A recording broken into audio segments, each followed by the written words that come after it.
Hello dear students, welcome back. मैं Anil sir. आज आप सभी के लिए एक बहुत ही महत्वपूर्ण और बहुत ही उपयोगी टॉपिक लेकर आया हूं। आज हम सब इस वीडियो में जानेंगे वर्ब के बारे में। किसके बारे में? वर्ब।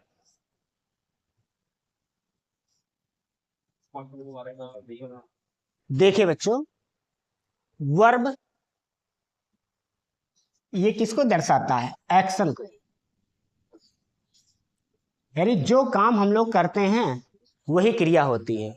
जैसे खाना हो गया, पढ़ना हो गया, उठना हो गया, बैठना हो गया, लिखना हो गया, यही सब क्या है? क्रिया है। यही सब क्या है? वर्ब है। देखिए, कहा गया अ वर्ब इज एन एक्शन। जो एक्शन हम करते हैं वही हमारी क्या हो जाती है? वर्ब, क्रिया हो जाती है। देखिए, फुल डेफिनेशन अगर हम इसकी देखें तो हो जाएगा अ verb is a word that denotes an action। मतलब जिस शब्द से किसी कार्य का करना या होना पाया जाता है उसे क्या कहते हैं? क्रिया कहते हैं। और सबसे महत्वपूर्ण बात वर्ब के बारे में, बहुत ही यूनिक चीज, देखिए, a verb is a heart beat. A verb is a heart beat of the sentence. Of the sentence.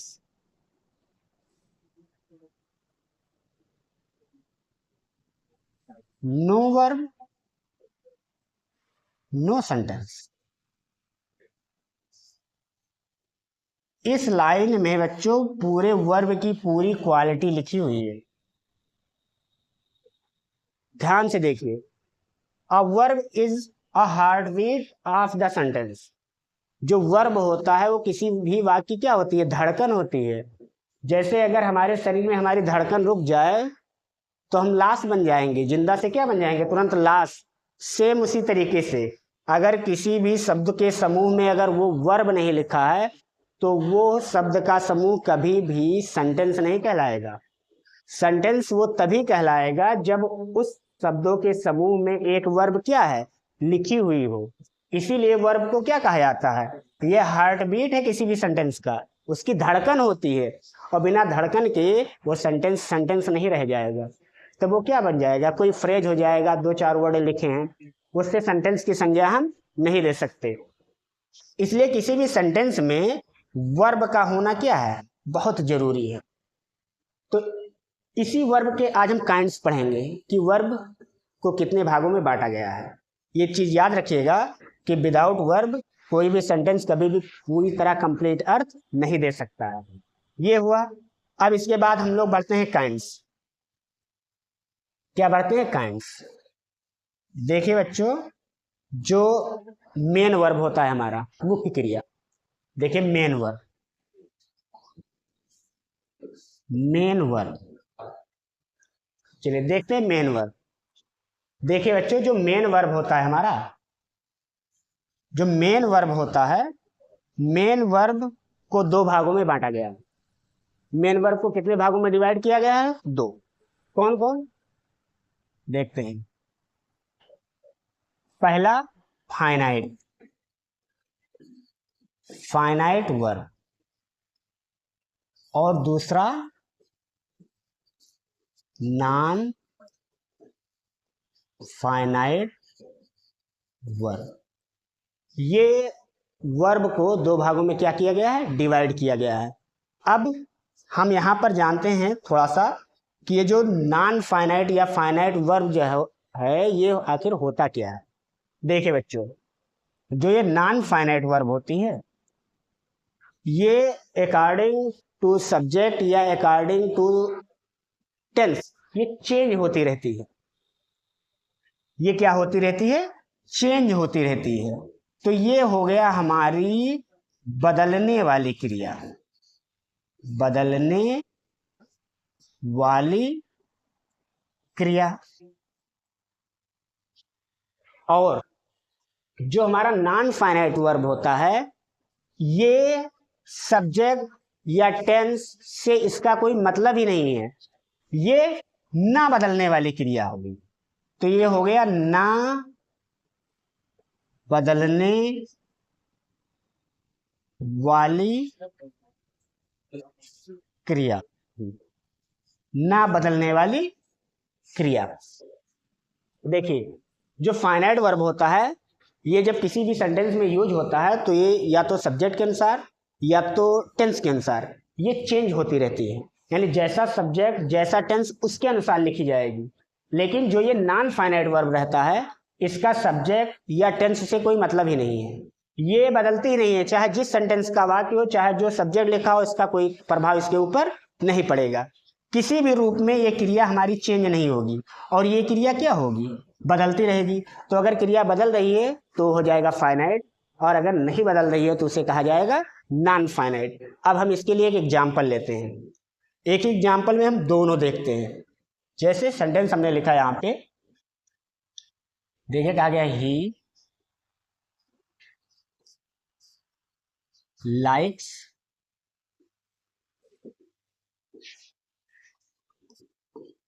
Singing. एक सेंटेंस और लेते हैं, यू लाइक सिंगिंग। एक सेंटेंस और लेते हैं, दे लाइक्ड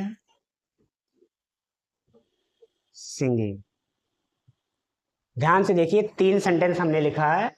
पहला है ही लाइक्स सिंगिंग, दूसरा है यू लाइक सिंगिंग, और तीसरा है दे लाइक्ड सिंगिंग।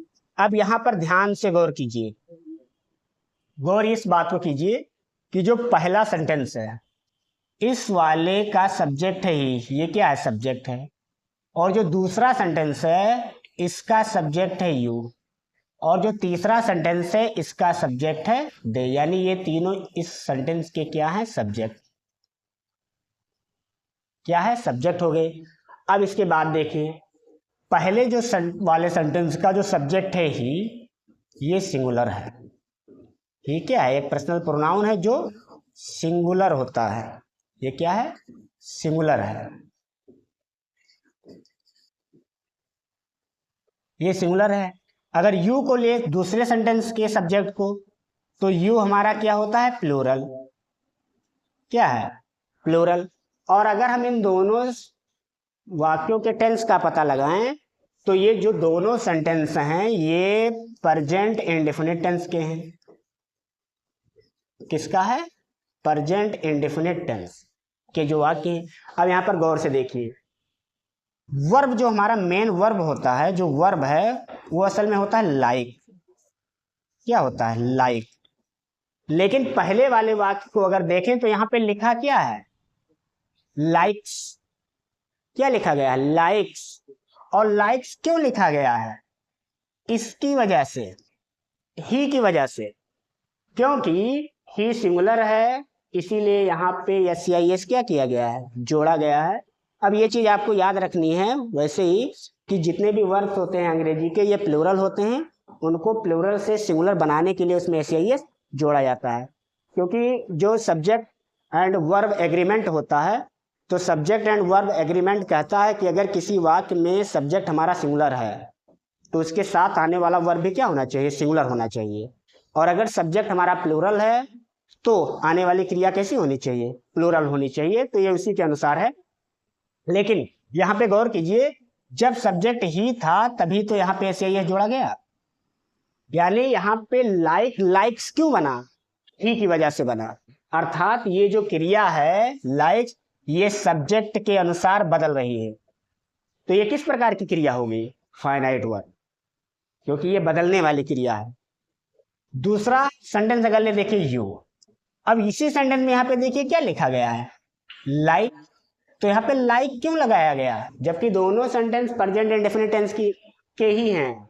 यहाँ पर यू की वजह से लाइक लगाया गया, लाइक्स नहीं, क्योंकि यू क्या है, प्लूरल है, और प्लूरल के साथ एस नहीं जोड़ते हैं। तो इसके कारण, इस यू के कारण यहाँ पे एस नहीं जोड़ा गया। अर्थात ये जो वर्ब है ये किसके अनुसार बदल रहा है, सब्जेक्ट के अनुसार। अर्थात ये कैसी वर्ब हो गई, फाइनाइट वर्ब हो गया। और थर्ड वाले सेंटेंस को अगर हम देखें तो यहाँ पे क्या लिखा गया है, लाइक्ड।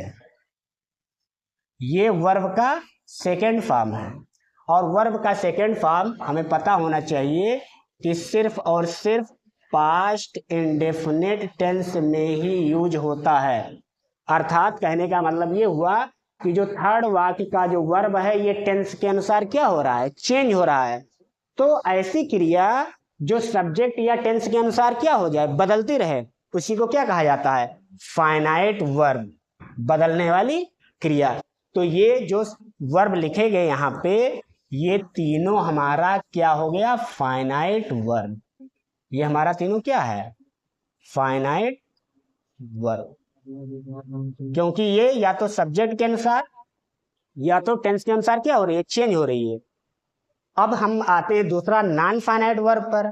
देखिए, जो नॉन फाइनाइट वर्ब होता है उसका सब्जेक्ट या टेंस से कोई मतलब ही नहीं होता है, चाहे जो भी लिखा हो ये नहीं बदलेगी, ये ना बदलने वाली क्रिया है। अब इसी वाक्य में देखिए यहाँ पर क्या लिखा हुआ है, सिंगिंग, ही लाइक सिंगिंग। दूसरा लिखा है यू लाइक सिंगिंग। तीसरा लिखा है दे लाइक्ड सिंगिंग। पहले वाले वाक्य का सब्जेक्ट ही, दूसरे का यू, तीसरे का दे, यानी तीनों वाक्यों में सब्जेक्ट अलग अलग है। पहला और दूसरा वाक्य प्रेजेंट इंडेफिनिट टेंस का है और तीसरा वाक्य पास्ट इंडेफिनिट टेंस का है, लेकिन तीनों में सिंगिंग सिंगिंग सिंगिंग क्या है, लिखा हुआ है। इसका सब्जेक्ट या टेंस से कोई मतलब ही नहीं है, ये नहीं बदल रहा है। अर्थात ये किस प्रकार की क्रिया होगी, non finite verb, non finite verb. तो इस बात को आप लोग ध्यान रखिएगा कि ऐसी क्रिया जो बदला करे उसे कहते हैं फाइनाइट, और जो ऐसी क्रिया ना बदले उसे क्या कहते हैं, नॉन फाइनाइट। और साथ में सबसे जरूरी बात, इस चीज को भी ध्यान रखना है, हर सेंटेंस में एक फाइनाइट वर्ब जरूर होता है। यानी अगर उस सेंटेंस में फाइनाइट वर्ब नहीं लिखी है तो वो सेंटेंस कभी भी कंप्लीट अर्थ नहीं दे पाएगा। यानी कंप्लीट अर्थ देने के लिए हमारे पास एक फाइनाइट वर्ब अर्थात बदलने वाली क्रिया क्या है, होनी चाहिए। तो ये तो हो गया हमारा फाइनाइट और नॉन फाइनाइट। अब हम इसके बाद चलते हैं कि क्या इसके कोई प्रकार भी हैं या इतने पर ही ये खत्म हो जाएगा। देखिए, अब फाइनाइट वर्ब पर आते हैं। देखिए, जो हमारा फाइनाइट वर्ब होता है, फाइनाइट वर्ब को कुछ भागों में बांटा भी गया है। कौन कौन भागों में बांटा गया है, हम नाम लिखते हैं। First, transitive, transitive verb. दूसरा,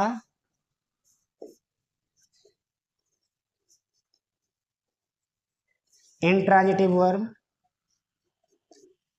तीसरा, लिंकिंग वर्ब। और चौथा,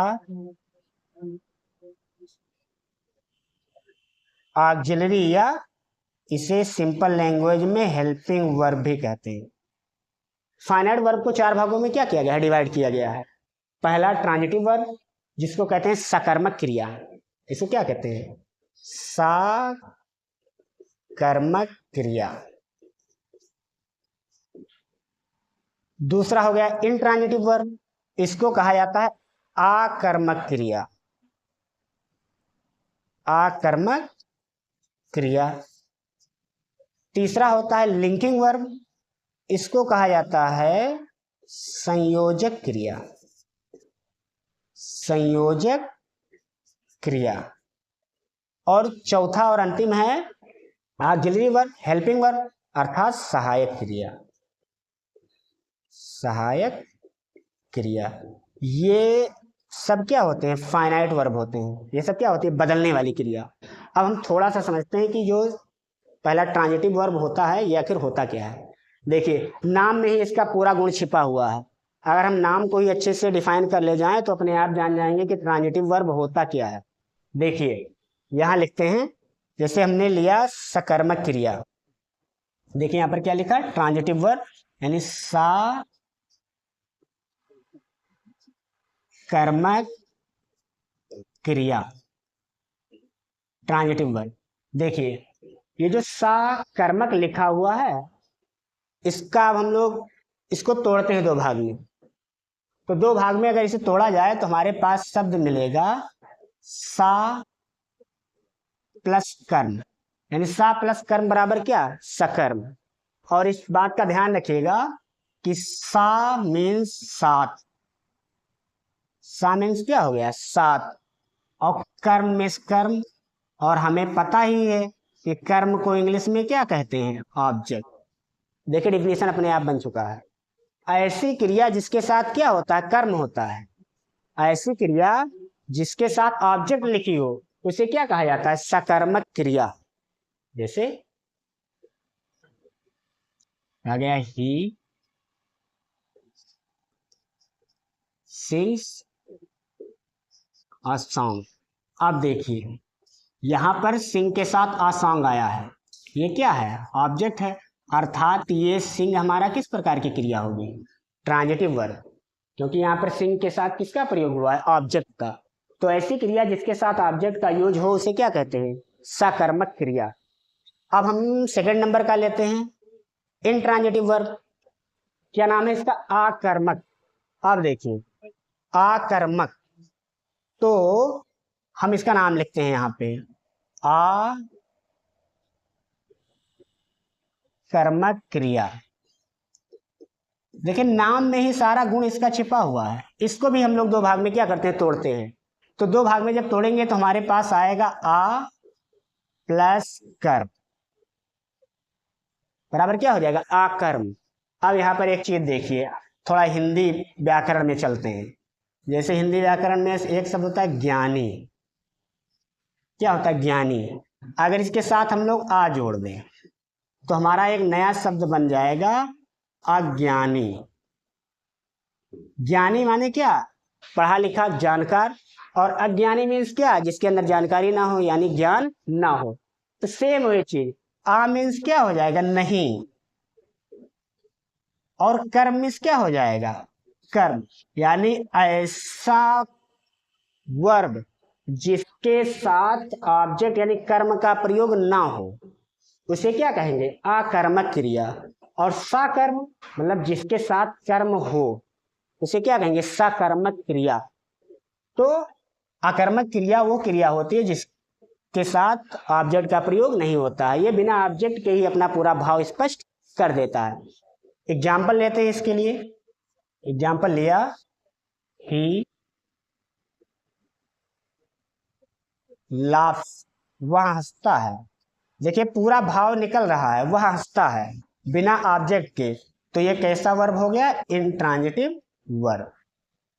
सी वीप्स, वह रोती है, बिना ऑब्जेक्ट के ही ये पूरा भाव क्या है, दे रहा है, अर्थात ये वीप्स किस प्रकार की क्रिया हो गई, इंट्रांजिटिव वर्ब।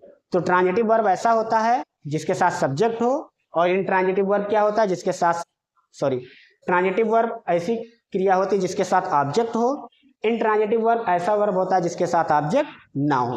अब हम बढ़ते हैं थर्ड नंबर पर, क्या, लिंकिंग वर्ब। लिंकिंग वर्ब, अब देखते हैं लिंकिंग वर्ब किसे कहते हैं। लिंकिंग वर्ब, देखिए ऐसा क्या करना है, ध्यान से समझ लेना है बस। लिंकिंग वर्ब संयोजक क्रिया,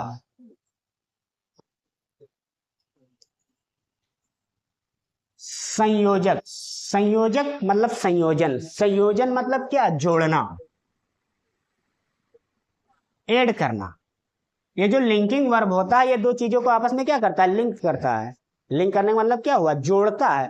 अब हमें देखना है ये जोड़ता किसको है, ये जोड़ता है सब्जेक्ट को कंप्लीमेंट से, ये जो लिंकिंग वर्ब है ये क्या काम करता है, सब्जेक्ट को कंप्लीमेंट से क्या करता है, जोड़ देता है। उसी जोड़ने वाली क्रिया को क्या कहते हैं, लिंकिंग वर्ब। एक एग्जांपल लेते हैं इसका। कहा गया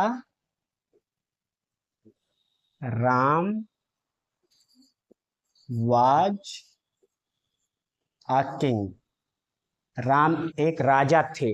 अब यहां पर देखिए, ये राम हो गया इस सेंटेंस का सब्जेक्ट, और ये किंग हो गया इस बात का क्या, कंप्लीमेंट।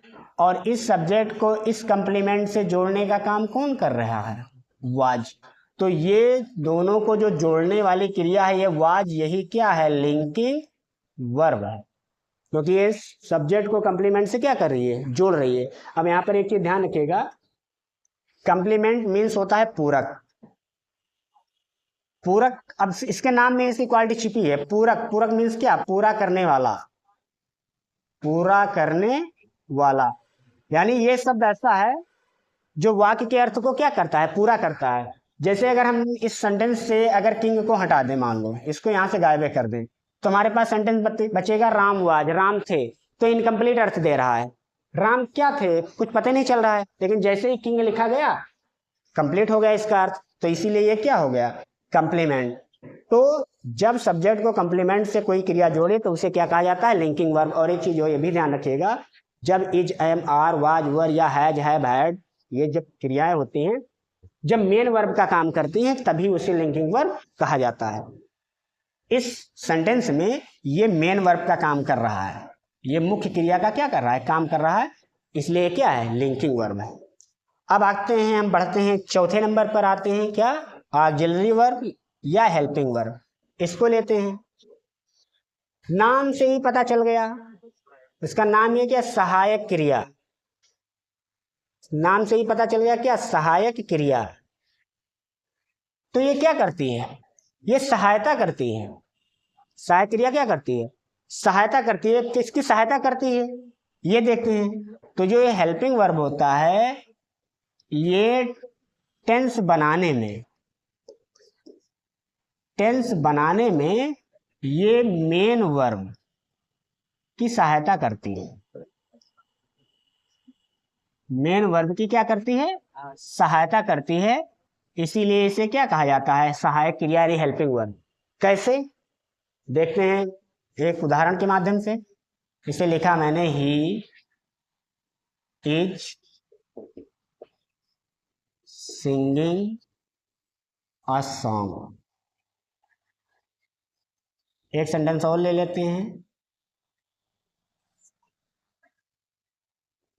लिया, you were singing a song. देखिए पहले वाले में इज का प्रयोग हुआ है, दूसरे वाले में वर का प्रयोग हुआ है। इज दर्शा रहा है कि ये वाक्य प्रेजेंट कंटीन्यूअस टेंस का है, वर दर्शा रहा है कि ये वाक्य किसका है, पास्ट कंटीन्यूअस टेंस का है। अगर हम इसमें सब्जेक्ट को भी सेम कर दें पहले वाक्य की तरह, यहाँ पे क्या कर दें, ही, और यहाँ पे हम लोग इसको हटा करके यहाँ पर क्या कर दें, वाज, क्या कर दें, वाज। अब अगर हम इस सेंटेंस की तुलना करें तो जो घेरे में लिखा है केवल यही शब्द चेंज है, बाकी सभी शब्द क्या हैं, एक समान है। अर्थात क्या ये जो इज है ये बता रहा है कि ये वाक्य किस टेंस का है, प्रेजेंट कंटीन्यूअस टेंस का है। और ये जो वाज है ये लिखा, ये क्या बता रहा है कि ये वाक्य पास्ट कंटीन्यूअस टेंस का है। अर्थात ये क्रियाएं टेंस बनाने में इसकी क्या कर रही हैं, सहायता कर रही हैं। बाकी सारे वर्ड तो सेम ही लिखे हुए हैं, तो इसीलिए ये इज, ये वाज, ये क्या हुआ, यहाँ पे हेल्पिंग वर्ब हुआ। और यही अगर सब्जेक्ट को कंप्लीमेंट से जोड़ता तब क्या हो जाता, लिंकिंग वर्ब, तब वहां पर ये मेन वर्ब का काम करता।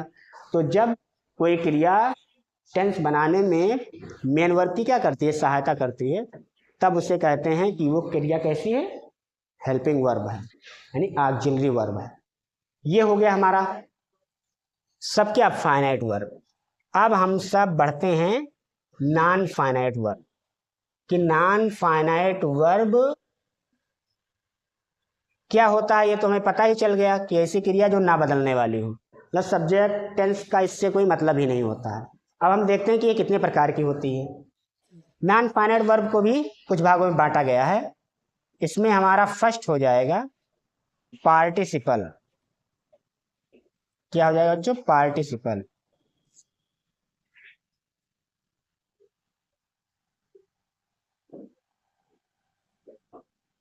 पार्टिसिपल। दूसरा हो जाएगा हमारा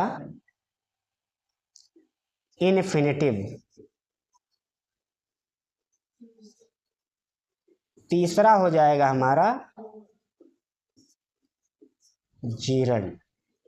यानी नॉन फाइनाइट वर्ब को तीन भागों में क्या किया गया है? बांटा गया है, जिसमें पहला है पार्टिसिपल, दूसरा है इन्फिनिटिव और तीसरा क्या होता है? जीरंड।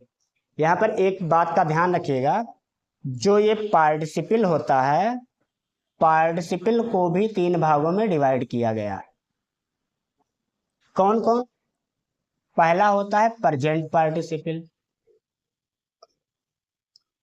दूसरा होता है पास्ट पार्टिसिपल और तीसरा फ्यूचर नहीं, परफेक्ट।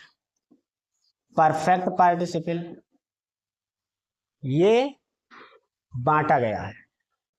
ये हमारा क्या हो गया? पार्टिसिपल को तीन भागों में बांटा गया, प्रेजेंट पार्टिसिपल, पास्ट पार्टिसिपल और परफेक्ट पार्टिसिपल। इन्फिनिटिव है, इन्फिनिटिव को भी दो भागों में डिवाइड किया गया है।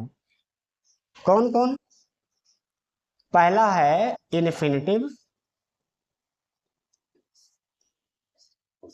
इन्फिनिटिव विद टू, और एक है इन्फिनिटिव विदाउट टू। इसको बेयर इन्फिनिटिव भी कहा जाता है।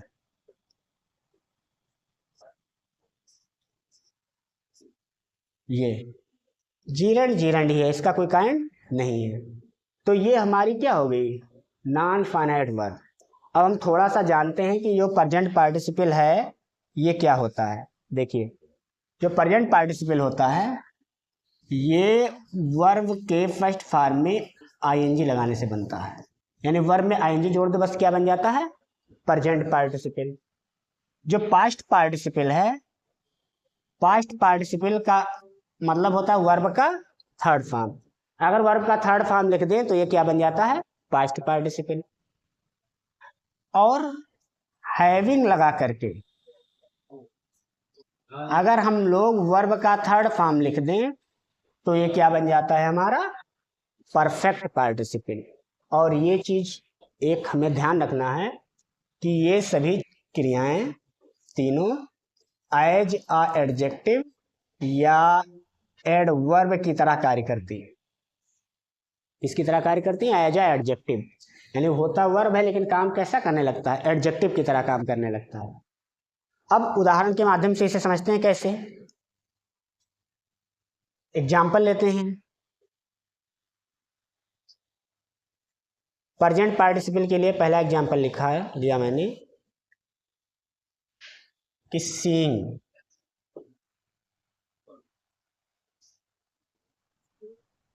Seeing the danger, he ran away. अब यहां पर देखिए वर्ब क्या है? सी, और सी में क्या जुड़ा है? आईएनजी। तो ये क्या है? हमारा present participle. Seeing the danger, खतरे को देखकर, ही रैन अवे, वह भाग गया। इसके लिए एग्जांपल लेते हैं पास्ट पार्टिसिपल का यूज जिसमें हो। सेंटेंस लेते हैं, she found her last bag. Last, ध्यान रखिएगा, लूज, इसका फर्स्ट फॉर्म क्या होता है? लूज। ये वर्ब का कौन सा फॉर्म लिखा है? थर्ड। सी फाउंड, उसे मिला, हर अपना लास्ट बैग, खोया हुआ बैग। तो ये वर्ब का क्या है? थर्ड फॉर्म है। और ये बैग की क्या बता रहा है विशेषता? उसे बैग मिला है, लेकिन कौन सा बैग मिला है? खोया हुआ। और ये वर्ब का कौन सा फॉर्म लिखा है? Third form. तो ये हमारा कौन सा पार्टिसिपल हो गया? Past participle.